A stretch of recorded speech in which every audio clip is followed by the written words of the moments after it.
Corona, COVID-19, tidak ada seorang pun tahu kalau tahun ini tiba-tiba negara kita, bahkan seluruh dunia, terserang oleh penyakit yang mungkin masih agak baru, jadi orang-orang tidak tahu, obatnya belum ada, gejalanya juga masih bermacam-macam, para ahli masih simpang siur juga. Kita apalagi menandainya sebenarnya yang COVID kayak apa sih gitu, orang nggak ngerti. Tapi Maret tahun ini aku terpaksa masuk ke rumah sakit untuk urusan corona ini. Gejalanya pertamanya mungkin cuma apa ya, panas tinggi, terus kemudian agak batuk, agak ya, karena biasanya aku kalau batuk tuh berat gitu. Cuma kemarin ini batuknya ringan saja, tapi baru sehari batuk tiba-tiba nafas agak berat, dan karena aku sudah membaca gejala-gejala itu ketika COVID menyerang Wuhan, aku kemudian segera ke rumah sakit terdekat dan sama mereka dilakukan toraks, ronsen di dada gitu ya. Dan kemudian disarankan untuk masuk ke rumah sakit rujukan yang saat itu baru ditunjuk, yaitu di Rumah Sakit Pasar Minggu. Ketika masuk ke gawat darurat, mereka meminta aku untuk bersabar karena beberapa orang sudah masuk ke situ. Dan semua baik perawat, dokter sudah mengenakan APD. Mereka masih takut sekali sepertinya mendekati kita gitu ya. Tapi kemudian mereka juga memeriksa kami, memeriksaku, dan kemudian diputuskan bahwa memang aku terserang COVID-19. Saat itulah malam itu aku harus dirawat inap. Malam itu masih agak nggak paham sebenarnya isolasi untuk COVID ini seperti apa gitu ya. Tapi ternyata mungkin karena juga keterbatasan APD ya, jadi misalnya ketika nafasku sesak malam itu gitu, aku pencet bel, nggak ada suster yang masuk. Setelah mereka masuk, ternyata masuk itu ada jadwalnya, hanya jam 5 pagi, 5 sore, 11 siang, sama 11 malam gitu, jadi 4 kali. Di luar itu, meskipun kita ada kesulitan apapun, mereka nyaris tidak akan masuk. Keterbatasan APD pada saat itu, juga SOP barangkali ya yang belum terbentuk karena COVID baru saja masuk ke Indonesia dan mereka baru 2 hari ditunjuk sebagai rumah sakit rujukan, itu membuat mereka mungkin juga gagap. Aku sendiri mencoba sabar dengan kondisi yang ada. Aku paham betul para perawat juga dokter ini, mereka masih gagap dengan segala macam hal yang harus disiapkan di ruang isolasi dan lain-lain. Tapi satu lagi, kuncinya ketika teman-teman harus masuk isolasi adalah sabar. Karena tidak semua yang kita inginkan bisa kita dapat dengan cepat. Ada waktu-waktu perawat masuk dan itu kadang menjengkelkan. Kalau kita nggak sabar tuh kepengen rasanya marah gitu ya. Ini sesak nafas, oke kita sudah ambil selang oksigennya, kita kepengen ke kamar mandi, belum bisa dengan baik gitu karena infus masih tertancap di tangan dan belum ada istilahnya belum ada, karena nyaris aku tuh nggak pernah sakit gitu, nggak pernah sakit. Jadi ketika kita masuk gitu di infus tuh mengganggu sekali rasanya, kepengen banget ini kita buang. Katakanlah ada obat yang bisa diminum, boleh nggak sih diminum saja gitu. Tapi ternyata memang cairan infus itu membantu tubuh kita juga untuk bugar gitu. Termasuk nanti untuk memasukkan antibiotik dan lain-lain. Karena aku masuk ke ke Pasar Minggu itu dengan komorbid, satu ada pembengkakan jantung, jadi ada kardiomegali, terus kemudian itu dikarenakan oleh tensi, hipertensiku tidak terkelola dengan baik, dan satu lagi ada diabetes tipe 2. Komorbid ini yang oleh dokter kemudian dikelola dengan betul, sementara untuk COVID-nya sendiri saat itu seingatku aku sempat diberi vitamin C, zinc, kemudian ada kloroquine, juga obat-obat yang terkait dengan komorbid. 2 hari pertama nyaris aku mau bernafas nggak bisa. Jadi untung banget hari itu aku masuk. Kenapa? Karena kemudian sehari kemudian itu mau untuk nafas itu susah. Sampai di nebu gitu ya. Dan kemudian nafas melalui selang itu nyaris 24 jam dalam 2 hari pertama. Nebu pagi dan sore gitu. Terus kemudian setelah 2-3 hari pertama sudah bisa lepas dari selang oksigen, aku latihan bernafas dengan baik. Ada penafasan yang biasa diajarkan oleh salah satu kolega, itu bernafas dengan cara buteko, jadi melalui hidung saja gitu, dengan menggunakan diafragma. Aku coba, jadi selama 2 hari ini nyoba itu, tapi nggak kuat pakai lagi oksigennya. Nggak kuat lagi pakai oksigennya. Tapi hari ketiga sudah mulai bisa. Hanya saat-saat aku bergerak cepat saja, selang ini oksigen kupasang. Kenapa? Ternyata selama terserang itu aku bergerak terlalu cepat, bahkan makan terlalu cepat, ngunyah itu langsung engap, langsung nafas menjadi sesak. Jadi kudu pelan-pelan. Hari ketiga mau jalan ke kamar mandi gitu ya, mesti pelan-pelan banget. Karena kalau kecepatan sedikit langsung ngap lagi. Padahal kepengennya kalau ke kamar mandi kan nggak mungkin bawa selang oksigen, ku bawa ke kamar mandi kan nggak mungkin. Jadi oke, pelan-pelan banget. Jalan tuh kayak tahu hewan apa itu? Sloth. Hewan yang pelan-pelan banget bergeraknya gitu. Mau ke sana saja gitu sampai bergerak lama gitu. Itu yang terjadi kepadaku saat hari-hari pertama dirawat di rumah sakit Pasar Minggu. Hari-hari berikutnya lebih sehat. Lebih sehat dalam arti tubuhku lebih bisa beradaptasi. Oksigen sudah tidak kupakai gitu, tapi masih di nebu pagi dan sore. Terus kemudian ada satu lagi yang seru pada saat aku masuk pertama situ, karena ketika orang lain sudah masuk ke ruangan, mereka langsung di-swab. Aku sampai hari kelima belum di-swab juga. Jadi rasanya ini gue ngapain di sini gitu. Kalau nggak tahu bener nggak sih aku kena COVID atau tidak, toh taunya kalau sudah di-swab gitu ya. Waktu itu belum model ada rapid test, jadi ketika masuk rumah sakit langsung swab aja gitu. Yang lain-lain di-swab, aku nggak sampai hari kelima. Sampai aku bilang pada suster, kalau sampai besok pagi aku tidak di-swab juga, aku akan cari cara gimana caranya aku akan kabur dari sini. Nggak tahu apa memang labnya memang jatahku besoknya atau gimana, atau suster nyampein ke dokter atau gimana, besoknya aku di-swab juga gitu. Rasanya nggak lucu dah di-swab, kalau bisa jangan. Bayangin aja ada cotton bud gitu ya, bentuknya kayak cotton bud aja kok, tapi pegangannya tuh agak panjang. Kalau cotton bud pendek, ini agak panjang. Itu dimasukkan ke hidung, terus diputer 10 kali putaran. 1, 2, 3. Aku tahu 10 putaran kenapa? Karena si perawatnya, si orang labnya tuh ngitung. Dilepas. Udah Bu, langsung hidung tuh kayak apa ya, mau bersin tapi enggak, agak sakit dikit tapi enggak sakit juga sih.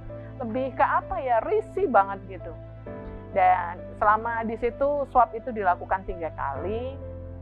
Dan hasilnya baru keluar hari keberapa ya? Ke-14 loh. Itu pun aku harus minta tolong kepada teman yang mereka punya akses untuk ke lab Kementerian Kesehatan. Dan akhirnya baru keluar hasil swab pertama itu positif. Setidaknya aku ngerti lah, oke, aku kena COVID, ya maksudnya ada konfirmasi lah. Sebenarnya dari gejala kita juga tahu kalau aku kena COVID, cuma apapun perlu konfirmasi, gue positif atau negatif, kayak gitu, dan positif. Hasil bahkan dari 3 hasil yang keluar, 1 swab positif, swab kedua tidak ketemu hasilnya, nggak tahu kemana. Terus kemudian swab ketiga tetap positif. Tapi hari ke-20 meskipun positif itu, sama dokter aku sudah boleh pulang dengan janji. Dengan menandatangani sebuah surat bahwa aku harus isolasi mandiri di rumah selama 14 hari. Ya mending di rumah lah, daripada isolasi di rumah sakit kan. Gitu. Cuma seru juga soal pulang ini. 20 hari dirawat, dokter boleh menyampaikan aku boleh pulang. Tapi tahu nggak sih, itu sempat ada dramanya juga gitu. Hari ke-19 itu aku sudah dinyatakan boleh pulang. Ada dokter yang muda, jadi mereka, oh Bu, iya udah ketemu hasilnya Ibu positif, katakanlah gitu ya. Terus tapi yang hasil berikutnya sudah ketemu juga Bu, kayak negatif nih yang ketiga, terus Ibu sudah boleh pulang. Nanti diminta saja keluarga menjemput setelah maghrib lah gitu, kira-kira jam 8. Wih, seneng dong ya. Barang-barangku ku rapihkan gitu, mereka ngasih aku 1 tas kresek gitu ya, yang besar gitu, jadi barangku ku masukkan ke situ. Tinggal angkat saja gitu, aku udah nggak sabar gitu nunggu jam 8, padahal itu masih maghrib. Tahu nggak sih, lagi begitu HP-ku bunyi. Bu, HP-nya tolong diangkat dari balik pintu. Rupanya HP-ku tidak kunyalakan suaranya, jadinya oke Mbak. Bu, kayaknya dokternya tadi menyampaikan salah info. Yang negatif bukan Ibu masih positif, jadi Ibu masih dirawat lagi. Bisa bayangin nggak rasanya sudah kepengen pulang, dinyatakan boleh pulang, tapi itu umurnya hanya 15 menit. 15 menit kemudian si perawat itu sudah menyampaikan kalau aku tidak boleh pulang karena masih positif. Kondok gitu. Cuma ya apa boleh buat, tapi boleh nggak Sus, aku pindah kamar. Kenapa aku minta begitu? Karena hari itu 2 roommateku, kan 1 ruang isolasi ditempati oleh 3 pasien. 2 orang pasien ini jam 6 pagi, mereka meninggal nyaris bersamaan. Jadi yang sebelah sana meninggal duluan, 10 menit kemudian yang di sebelahku. Dan bisa bayangin nggak, persiapan untuk merawat jenazah pada saat itu kan belum selancar sekarang barangkali ya. Dan barangkali juga mereka harus menyiapkan segala macam peti mati lah, plastik untuk membungkus lah gitu. Jadi dari mereka meninggal jam 6 pagi, aku ditinggal sampai jam 12 siang dengan 2 jenazah. Dan aku sendiri. Untung badanku saat itu sudah sehat. Cuma bisa bayangin nggak sih melihat 2 kematian di dekatmu gitu bersamaan? Rasanya gimana ya? Ngilu gitu di sini tuh. Malaikat Elma tuh tinggal belok sedikit loh ke aku, tapi untungnya badanku sudah sehat ya, jadi dia tidak punya alasan gitu untuk mencabut nyawaku gitu. Cuma menyaksikan 2 orang lain menjelang ajal mereka gitu tuh, enggak deh, kalau bisa jangan pernah kalian alami gitu. 4-5 jam ditinggal dengan jenazah tuh juga bukan hal yang mudah. Aku nggak takut dengan jenazahnya, cuma kejadian betapa nyawa itu dengan mudah diambil itu yang membuatku termangu-mangu gitu. saat itu aku sudah menyiapkan beberapa waktu berselang selama di ruang isolasi. Sejak badanku sudah lebih enak, aku membuat tulisan yang ku post di grup tertutup Facebook gitu ya, namanya Kagama Virtual.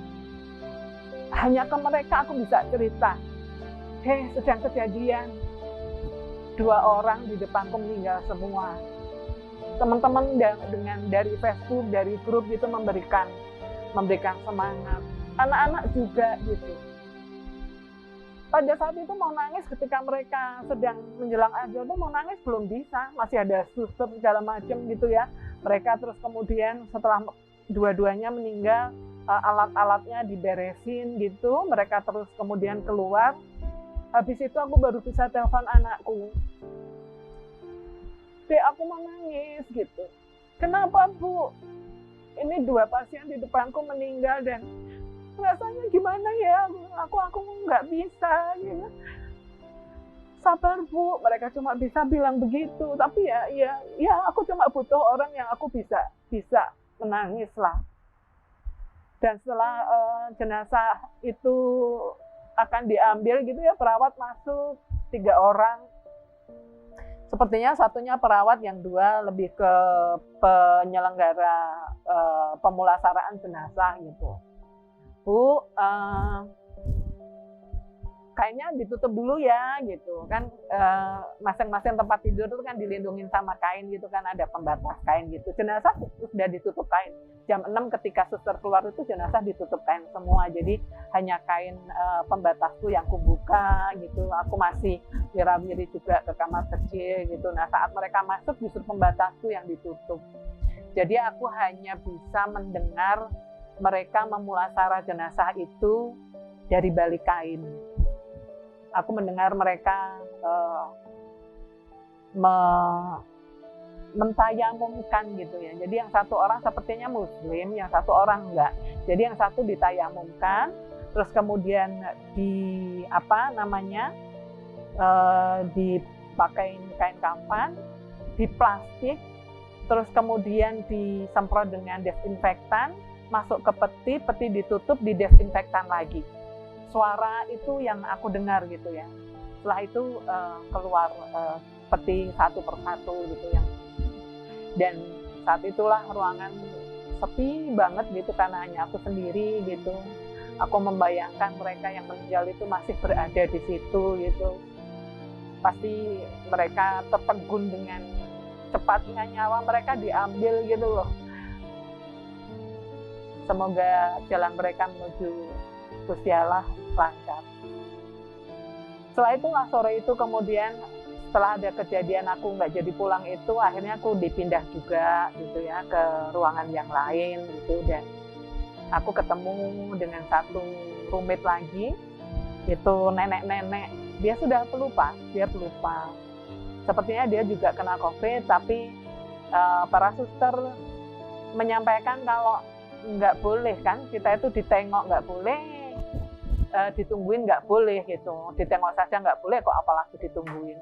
Si nenek ini sakit hati gitu, sepertinya sakit hati, kok anak-anakku nggak ada ya yang memperhatikan diriku. Nggak gitu Nek, memang ini kita di ruang isolasi, aku jadi memberikan aku punya kegiatan baru, memberikan beliau semacam konsultasi gitu, selalu mengingatkan beliau, Nek maaf dulu, karena kalau nggak diingetin dia nggak makan. Kok iya maaf lupa, selalu kata maaf itu keluar dari mulut beliau gitu. Nek minum dulu, habis makan nih diletakkan makannya gitu, terus udah diam. Nek minum dulu biar nasinya ada yang melontok. Oh iya ya, maaf.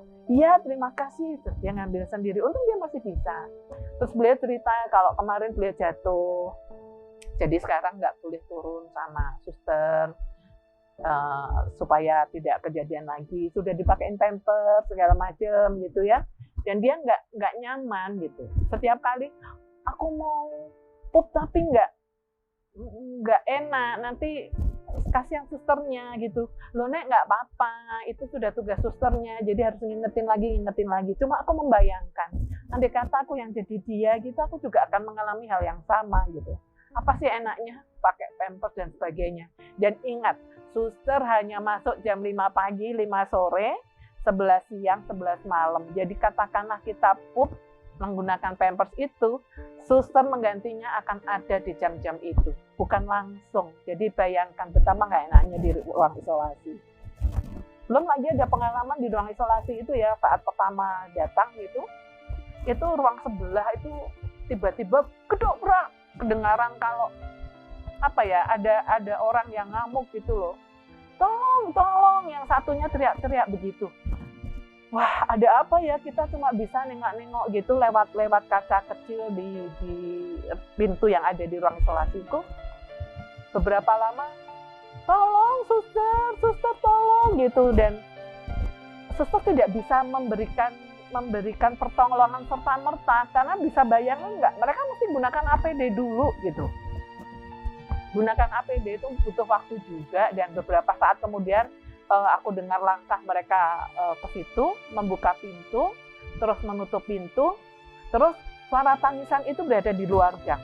Nah, aku nengok dari pintu, ada remaja, masih remaja perempuan nangis gitu, bawa HP, suster gitu, nangis duduk di bawah. Malam ketika ada suster yang masuk ke ruanganku, aku nanya, sebelah kenapa sih sus? Bu, ada yang delusi, dia merasa akan dibunuh oleh orang di sebelahnya. Jadi yang dia ngamuk ke pasien sebelahnya gitu, dan membuat yang pasien satunya juga takut gitu, dan terjadilah huru-hara itu gitu. Jadi banyak sekali drama di rumah sakit, ruang isolasi selama pandemi gitu. Tapi alhamdulillah kita bisa sehat gitu ya. Banyak kok cerita di ruang isolasi itu. Di ruang isolasi sebenarnya kita boleh pesan makanan dari luar gitu ya. Cuma kan karena ada komorbid ini, aku menyiapkan diriku, oke deh gue makan dulu apa yang disediakan oleh rumah sakit. Tapi bayangin nggak sih, nasinya tuh nasi lembek, bubur tidak, nasi tidak gitu. Dan itu rasanya, aduh nggak kemana-mana deh gitu. Sampai saat itu sementara sebelahku ada yang bukannya meninggal ya, dua lagi yang sebelumnya itu, yang satunya bisa dapat skutel kentang, satunya lagi sama denganku dapatnya nasi lembek terus, dan kita berdua mengeluh gimana caranya ya ya deh gitu. Dan dia bisa pesan ke bapaknya untuk mengirimi dia makanan setiap hari. Aduh, andai kata aku juga bisa gitu, cuma nggak tahu kenapa aku nggak kepengen ngerepotin anak-anak yang di rumah gitu. Terus akhirnya sesekali pesan, sesekali loh ya gitu. Jadi setelah agak sehatan gitu, aku ulang tahun di rumah sakit loh saat itu 31 Maret gitu. Terus ada teman yang, weh gimana kabarmu gitu. Oh baik, kamu ulang tahun ya, selamat ulang tahun, mau apa? Wah, kamu nanya mau apa? Aku mau sesuatu, boleh nggak minta? Mau nggak kamu ngirimin aku itu makanan di Jepangan yang huruf depannya H gitu? Boleh ya? Boleh, nanti sama Gojek suruh titipin ke security depan ya. Nanti dari security depan dia bawa naik pasti ke tempatku, bilang aja untuk Nina ruang nomor sekian gitu. Oh oke. Tapi pesennya jangan 1. Loh berapa? 3, kan aku nggak mungkin makan sendiri. Masa 2 temanku nengok cuma lihat aku doang gitu kan makan. Oke, aku beliin, dan akhirnya dibelikan dan itu diselundupkan masuk. Hari itu bahagia banget. Kenapa dapat makanan tidak dari rumah sakit? Makanan dari rumah sakit kuletakkan, aduh makan itu dengan lahap. Ayo ini untuk teman-temanmu, mereka kemudian juga bahagia banget. Wah asik gitu. Pengalaman menyelundupkan makanan. Ada lagi urusan cucian baju gitu. Kalau terakhir kemarin kakakku kan sempat masuk juga, dia tinggal di Cinere, beda rumah dong gitu. Tapi dia masuk juga karena COVID, dirawat juga di rumah sakit Pasar Minggu 14 hari. Baju yang kukirimkan kedua nyaris bersih semua. Loh, kenapa nggak ada yang kotornya? Aku di rumah sakit disediain baju kok, warna merah, aku pakai terus. Jadi nanti kalau itu kotor tinggal aku letakkan di tempat kotoran, terus kemudian baju baru lagi dari mereka. Oh gitu, enak dong gitu, karena pada saat aku baju itu semua dibawa dari rumah gitu. Dan bisa bayangin nggak kalau flow antar baju dari anakku mesti datang misalnya ya, dia ke security, terus kemudian titipan dibawa naik, belum kotoranku nanti juga dibawa pulang dia, kayak gitu repot banget. Jadi terus kemudian Dek, kiriman kedua aku minta 1 pisau, kedua rinso, ketiga untuk cuci piring dan sebagainya. Jadi terus kemudian pisau ini tahu nggak sih digunakan untuk apa? Selama 5 hari di rumah sakit tuh aku nyaris belum ke belakang. Nggak enak lah, perut begah dan segala macam. Jadi kiriman yang mendekati itu kelima itu 1, aku minta dia beliin pencahar, bawa pisau, bawa buah naga, terus kemudian deterjen buat mencuci. Jadi terus kemudian baju habis pakai, ku cuci sendiri, ku letakkan di gantungan gantungan kamar mandi kan ada gantungannya, biar dia agak basahnya habis, terus kemudian ku bawa, ku gantungkan kemudian di gantungan infus gitu. Aku ada fotonya sih kalau mau. Ya itu kulakukan beberapa kali sampai kemudian buah naga sama pisau ini berguna banget gitu ya. Jadi pisau kugunakan, boleh loh pisau masuk ternyata gitu. Cuma justru pencahar tuh yang ditahan sama mereka, nggak boleh gitu. Biar nanti pencahar yang dari dokter yang ngasih gitu. Tapi untunglah dengan buah naga ini kemudian menolongku untuk ke belakang. Jadi aku selalu bilang kepada teman-teman, selagi gejalamu yang lain-lain muncul tapi belum ada sesak nafas, lu cukup isolasi mandiri. Apalagi kalau tidak ada komorbid, cukup isolasi mandiri. Tapi ketika ada sesak nafas, meskipun sesaknya baru sedikit, langsung berangkat ke rumah sakit. Dan selalu mengingatkan teman-teman juga aku kalau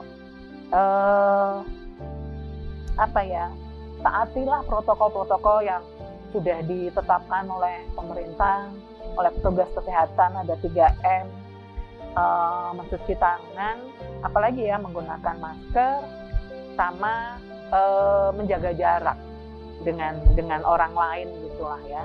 Menjaga jarak ini penting banget. Lihat kalau jaraknya semeter ya kita masih kena potensi berapa persen, kalau jaraknya 2 meter dan bermasker itu biasanya lebih safe gitu untuk kita maupun untuk dia gitu. Gitu. Kemarin sempat ada yang nanya juga kan, sikapnya tetangga gimana Mbak? Gitu. Waduh, tahu nggak sih aku sampai saat ini belum menyampaikan, belum declare ke tetangga bahwa aku pernah COVID. Paling kalau ada temen aku kelepasan ngomong, kemarin aku dirawat di rumah sakit, loh sakit apa Mbak? Oh, kardiomegali. Jadi alasan komorbidnya ini yang ku sampaikan ke mereka. Nggak tahu kenapa ya mau menyampaikan kalau aku kemarin kena COVID gitu kok nggak enak ya. Padahal kemarin sempat ada yang COVID dan mereka nggak antipati banget loh gitu. Cuma rasanya kok nggak enak gitu mau menyampaikan ke mereka COVID gitu.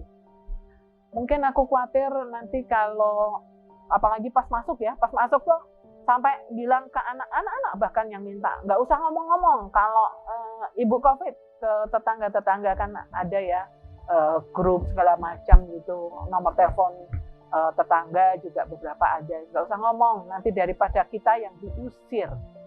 Hah? Oh iya ya, saat itu kan Maret itu kan Indonesia baru pertama banget kena COVID ini, kasus COVID baru pertama gitu. Ya juga ya kalau aku nanti kelepasan ngomong sama mereka, bisa jadi nih mereka yang terusir, bukan aku udah di rumah sakit gitu, cuma bisa jadi mereka nanti yang terusir. Tapi tahu nggak sih, kan setelah agak sehat, maksudnya ketika nafas sudah baikan gitu di rumah sakit itu aku menulis setiap hari, aku memberikan tulisan ini bukan kok tulisan mengeluh aku kena COVID, enggak, gue kena COVID tapi begini loh. Jadi aku justru memberikan di akhir tulisan itu selalu aku menyemangati teman-teman. Jadi ayo yang nanti kena yang sama siap-siap, semangat, nggak boleh patah arang gitu. Dan tulisan itu sudah sampai 8 episode di grup tertutup, sehingga aku agak tenang karena nggak mungkin dibaca oleh umum. Nah, 8 episode ini aku share ke grup keluarga. Benar-benar keluarga inti gitu, karena terdiri hanya dari kakakku sampai adikku gitu ya. Tapi tahu nggak sih, sehari kemudian ceritaku itu diposting di Facebooknya dia. Ojo ngeyel katanya, maksudnya ojo ngeyel, ikuti protokol gitu. Ini kesaksian adikku Nina, silakan dibaca biar kalian bisa belajar gitu. Maksudnya dia begitu. Ketika itu, aduh, yang namanya anakku tuh langsung nanya gitu. Anakku yang paling kecil, ibu tuh maunya apa sih? Hah? Apa maksudnya? Ya kayak gitu diumum-umumin. Ngumumin apa? Lah itu di tulisannya Pak D, teman-temanku sekarang jadi tahu. Oh ya, aku baru nggak kalau kakakku share itu. Mau ku minta menurunkan, lawang sudah. Ya semua yang di internet cepet ya. Kita turunkan, yang sini sudah menyebar kemana-mana gitu. Jadi terus kemudian, oke, barangkali memang sudah waktunya tulisan itu dibaca oleh umum gitu. Karena baiklah, aku mesti kuat saja kalau misalnya ini juga terbaca oleh tetangga, sementara anak-anakku terus kemudian menjadi agak apa ya, mungkin tidak marah ya, tapi mereka kecewa gitu. Kenapa aku sharing sesuatu yang seharusnya aku tutupi gitu. Tapi menurutku enggak. Aku memang harus share cerita ini supaya apa? Supaya orang belajar gitu. Tidak boleh kita meremehkan yang namanya COVID-19, corona ini nggak boleh. Tapi juga jangan takut berlebihan. Sepanjang kita memenuhi protokol kesehatan, sepanjang kita aware tubuh kita ngapain, dan seperti tadi, ketika sesak nafas segera masuk ke rumah sakit rujukan. Rasanya kita bisa selamat kok. Aku sudah membuktikan bahwa bahkan dengan komorbid yang aku punya gitu, bahwa ada orang-orang yang terpaksa lewat gitu ya, kayak dua teman seruangan itu gitu ya. Ya mungkin memang sudah waktunya, karena waktu itu yang satunya memang stroke, masuk pun sudah tidak sadar, sementara yang satunya memang kondisinya kulihat dia pindahan dari Wisma Atlet gitu. Kondisinya memang sudah lemah gitu. Dan sepertinya dia tidak punya semangat hidup. Semangat hidup penting. Kenapa? Ketika kita punya semangat hidup tuh kita menjadi tahu harus apa nih aku dengan diriku. Kita mencari tahu gimana caranya ya aku sehat. Oh oke, ada obat diberikan dokter, diminum. Oh oke, aku harus makan dengan benar, makan dengan benar. Oh oke, gue harus istirahat dan lain-lain. Oh oke, aku harus gembira. Gembira ini penting gitu.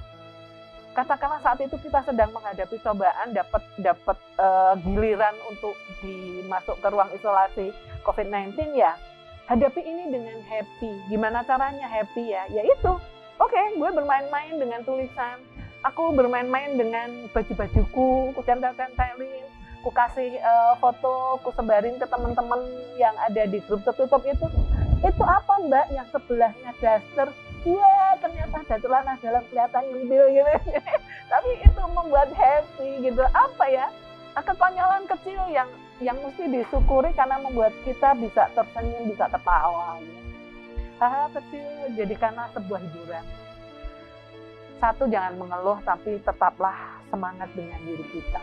Ada saja kok yang bisa dilakukan, termasuk juga menyemangati saat ini ya, barangkali ketika kita sudah bisa survive itu, menyemangati teman-teman yang sedang masuk giliran kena COVID-19 gitu.